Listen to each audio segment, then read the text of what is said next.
Witam w świecie izotopii. Minimalizm pozwala oszczędzać pieniądze, o tym już nieraz mówiłam na moim kanale, ale są takie aspekty życia, na których nie warto oszczędzać, a nawet przeciwnie, warto w nie inwestować.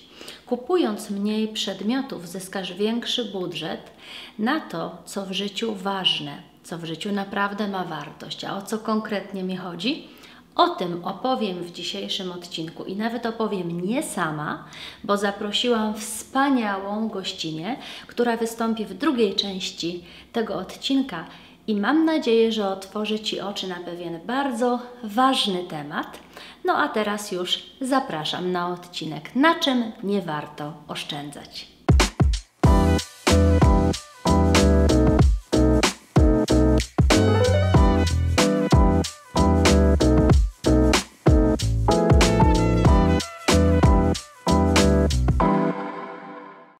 Na pierwszym miejscu mojej listy jest zdrowie. Powiesz, że to banał, bo każdy wie, że w życiu najważniejsze. Ale czy naprawdę stawiasz Twoje zdrowie zawsze na pierwszym miejscu? Już dawno temu Kochanowski pisał: szlachetne zdrowie, nikt się nie dowie, jako smakujesz, aż się zepsujesz. No i właśnie o to chodzi, żeby nie czekać, aż to zdrowie się zepsuje. Ja regularnie raz na rok robię badanie piersi i inne badania ginekologiczne, a lekarz ogólny zleca mi badanie krwi. Kiedy coś mi dolega, to nie zwlekam z wizytą u lekarza. Bardzo często też sprawdzam takie naturalne sposoby leczenia. Mimo tego ostatnio złapałam się na tym, że oddalałam wymianę okularów ze względu na duże koszty moich szkieł progresywnych.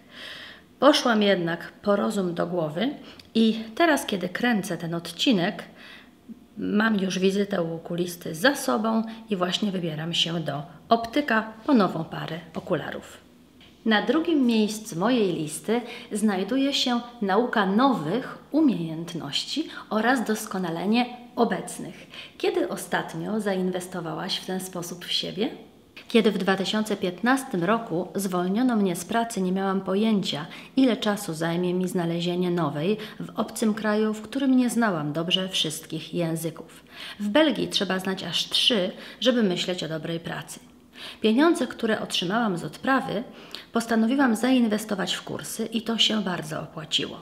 Pamiętam jednak, jak ciężko było mi się zdecydować na wydanie tych pieniędzy w tak niepewnym czasie. Teraz czasy wcale nie są najpewniejsze, a ja mimo to nadal inwestuję w siebie. Ostatnio ukończyłam kurs coachingu poprzez fototerapię metodą Points of View. To otworzyło mi możliwości prowadzenia nowych warsztatów w pracy i poza nią. Dzięki doskonaleniu siebie możesz zdobyć nowe umiejętności, poznać nowych ludzi, zdobyć nowe kontakty, które w konsekwencji mogą również przełożyć się na większe dochody. Zamiast więc myśleć o zmianie dekoracji w mieszkaniu albo kolejnej torebce, może warto zainwestować w lekcję angielskiego albo w kurs szycia. Trzecią rzeczą, na którą na pewno nie warto oszczędzać pieniędzy, jest pomoc fachowców, pomoc ekspertów. I żeby to zilustrować na konkretnym przykładzie, to zaprosiłam dzisiaj tutaj ekspertkę, którą bardzo cenię. Aniu, powiedz, od czego Ty jesteś ekspertką? Ja jestem doradczynią zawodową. Moja profesja nazywa się też coachingiem kariery. No i pomagam ludziom, kandydatom znaleźć łatwiej pracę. Jestem ich przewodniczką na drodze do znalezienia pracy.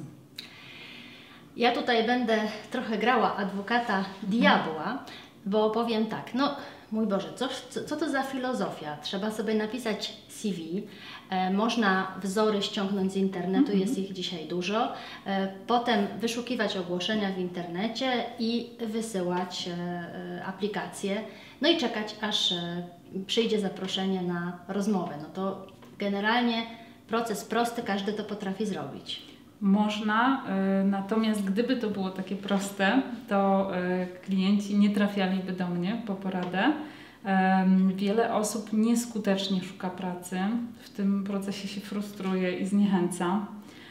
To nie ułatwia im później znalezienia pracy. Część moich klientów to są też osoby zbyt zajęte, żeby popełniać błędy, uczyć się samemu. Zrób to sam. Można oczywiście, ale trzeba zainwestować czas, zrobić research. To też nas kosztuje jakieś błędy na tej drodze. Ja mam 15 lat ponad doświadczenia w rekrutacji.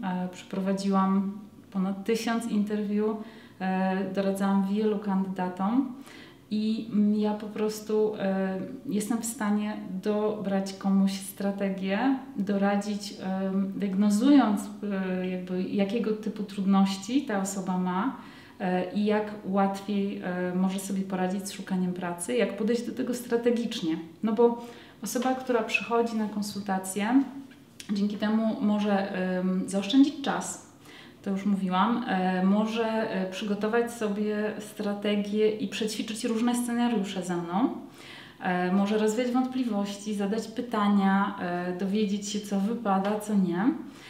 I również zyskuje większą kontrolę. No bo kiedy wiemy, czego się spodziewać, mamy to przećwiczone, to momentalnie rośnie nam pewność siebie.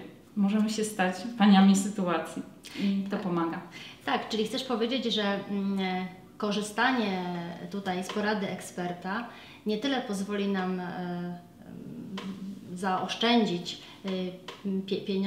pieniądze, co tak naprawdę to są te pieniądze wydane na, właśnie te pieniądze wydane na eksperta, to są pieniądze dobrze zainwestowane, prawda? Zwłaszcza w przypadku, kiedy szukamy pracy. Tak, mam klientów, którzy jakby nie tylko odzyskali zainwestowane w konsultacje pieniądze, ale nawet zyskali, ponieważ nauczyli się negocjować, czy wręcz zachęciłam ich do tego, żeby walczyli o wyższe wynagrodzenie. Podpowiedziałam, jak to zrobić, przećwiczyliśmy to. Generalnie ja bardzo zachęcam do nauki umiejętności negocjacyjnych.